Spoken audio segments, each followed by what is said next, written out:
Welcome back to the third episode of this Ultimate Excel Dashboard tutorial series. We already created the basic dashboard and had a deeper look into how to create a beautiful background and tile design in the previous two episodes. Today we're gonna take a deeper look on how to create a modern custom design for the slicers that are used for filtering our pivot charts. So you will learn how to perfectly adapt the slicer style to the visual appearance of the other dashboard components and how to adjust the style of these buttons, either if they are selected, unselected, or if you hover over them. I can tell you it's definitely worth to learn how to do that, because otherwise, like many people out there, you would have to use the default slicer styles that are already defined in Excel, and they look like this. White background with some weird colors for the buttons. I don't know how you feel, but I think this dashboard deserves way better than this. So let's get right into it.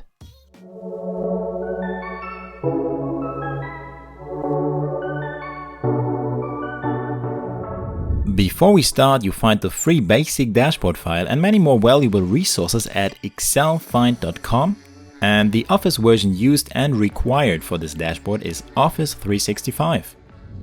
Currently, the functionality that we need to adjust the design of a slicer is only fully available on Windows. For Mac users, this functionality is slightly restricted at the moment.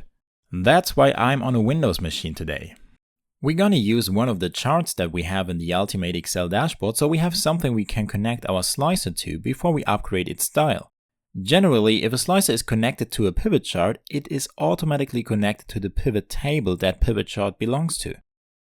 Here we have that respective pivot table in a separate tab, right next to the raw data.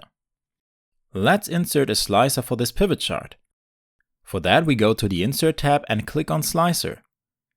And to show you how to create a custom slicer design, we only need one slicer, so let's just select the product dimension as an example and insert the slicer. And there it is. Let's pull it to the right and check if it's fully functional. And here you already see that beautiful default design. I'm honestly wondering who came up with that color combination, specifically that yellow tone for the hovering. Gordon Ramsay would say, what a mess. But anyway, we are here to fix that. For the beginning, we want to put it down there into that black slicer area where all the slicers are supposed to be. To make it fit in there, we set the number of columns to 3 and resize the slicer area. And then we can drag and drop it down there and start with the redesign. Well, the first option for changing the slicer design is if you go to the Slicer Tools Options tab up there, you will find a whole bunch of predefined alternative styles. However, none of them is anywhere close to what I am expecting, because besides the color of the buttons, all of them have a white background, so we have to change that either way. Now, how do we create a custom style? We either open this area up here and click on New Slicer Style. If we do that, we have to start completely from scratch, so another good option I like is to right-click on one of the existing designs and click on Duplicate. That will create a new customizable design based on one of the already existing designs, which allows us to do a quick but effective custom redesign. You see this pop-up window appearing. Here we can give our custom design a name. Let's just call it Custom Style. And then down here you see all the single elements and the respective states they are in, for which we can define custom designs. But before we do that, let's just assign this design to our slicer by clicking on OK. And now if we go to that slicer options area up there again, we see our custom design that we just created. So as you have guessed right, you can create as many custom designs for your slicers as you want, and they will all be displayed in that custom section of the slicer style area. To go back to editing our custom slicer design, we simply have to right-click on it and click on Modify. That will open up this pop-up window again and allows us to get started with designing the single slicer elements. The first element we want to change is the whole slicer object. So we select that and click on Format. To make it feel seamlessly integrated into the bigger black slicer area, we want to remove the border. So we set it to None. And of course we set the background to black instead of white. Unfortunately, the changes only become visible if we close that formatting window. So let's do that, and as you see now, it is seamlessly integrated into that slicer area. But the title of the slicer is no longer visible because the text color is currently black, so that's the next thing to change. This time we format the header element, set the font color to white, remove the border as well, and just to make sure, set the background color to black as well. You see the slicer title is back again, so now we can deal with these button colors. A button, or item as it is called here, can have either data or no data. It can be either selected or unselected, and at the same time it can be either hovered or not hovered. That leaves us with 8 different item states for which we can define a style. In our case, we only have items with data, so we're gonna ignore all states that say no data for this tutorial. That reduces the number of relevant states for us to 4. Let's start with the style for our selected slicer items.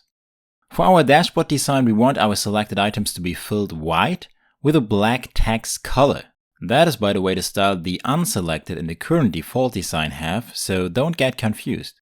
We only need to change the fill to white. We can leave the border settings as they are and the font settings as well. And there we go for this first element.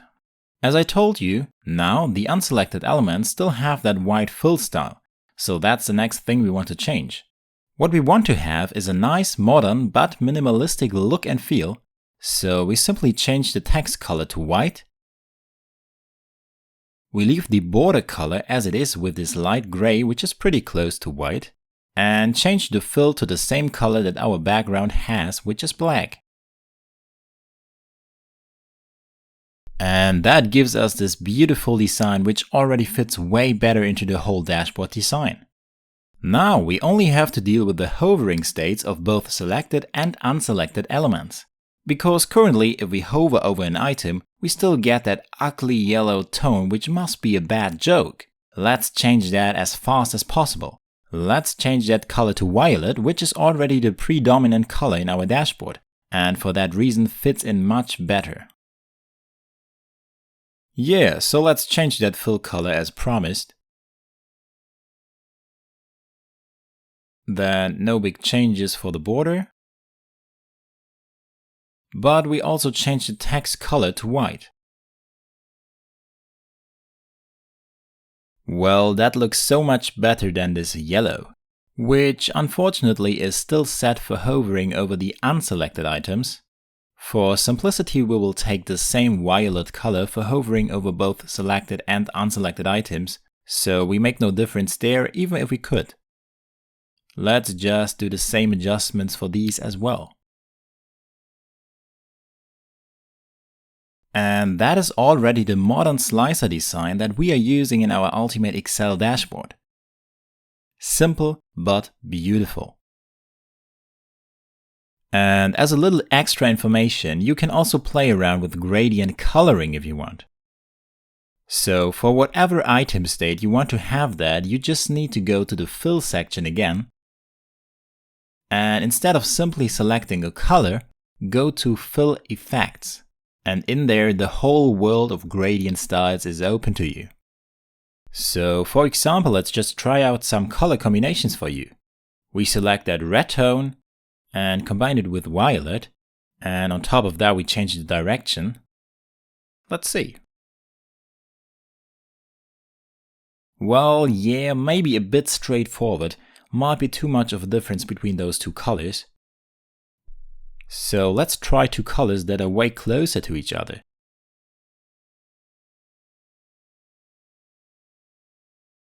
Like these two, for example.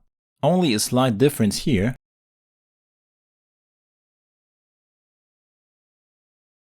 Yeah, that looks much better. Actually, I really like that slight gradient look. The last thing to try is to take the color mix we also have on the dashboard tiles, which is black and violet.